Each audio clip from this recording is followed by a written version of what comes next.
Hi, my name is Disha Laungani. I'm the head of business development and engagement, which includes student recruitment and marketing here at the University of Birmingham Dubai.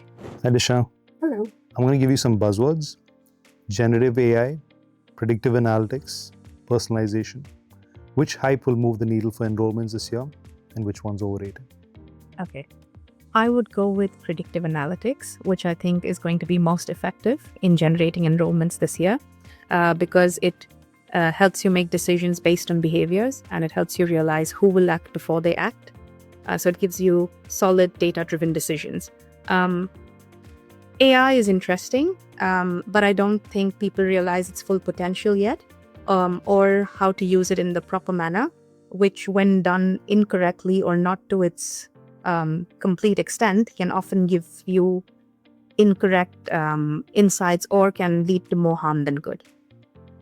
If you were a prospective student today, what would you want to see from a university website that makes you say, yes, this is for me?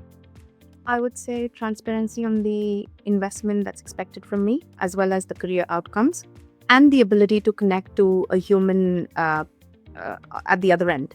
More often than not, we're directed to chatbots, but as somebody who's already done my research, and if I have further queries, I'd like to be able to connect to a human fairly quickly. How have student expectations changed, and are UAE institutions keeping up?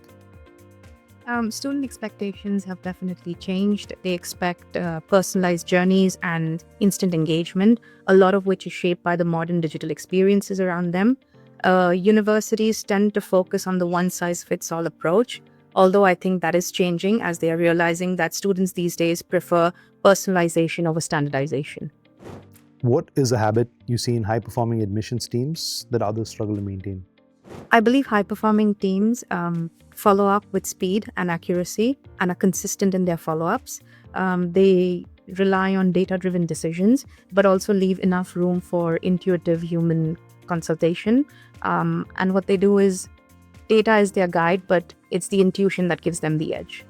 If you had a magic wand and could fix one thing about higher ed admissions and marketing overnight, what would it be? I would say a unified system that sees the student journey end to end. More often than not, fragmented systems tend to lose students. It results in losses as well, and it doesn't allow you to see the student journey from end to end. So it only allows you to make decisions based on a certain aspect of the student's journey, as opposed to being able to view it right from inquiry up until graduation, I would say. And that's what I would fix. So how will Gen Alpha and late Gen Z change how we talk about higher ed enrollments, and what behaviors should we prepare for? I think the first thing that the two generations look for is authenticity. And they are looking for authentic experiences, as well as something that's instant and fast and easy for them as well. So they want it real, they want it fast, and they want it easy. That's what I would say. Less friction points. Yes. One tactic that is no longer worth the time or budget, but higher ed keeps doing it anyway. I think students and audiences these days are looking for communication that's tailored to them and speaks to them. So I would say any mass email campaigns without any sort of segmentation or personalization is something that we need to stop doing. Thank you so much, Disha. You did very well. Well done. Thank you. Well done.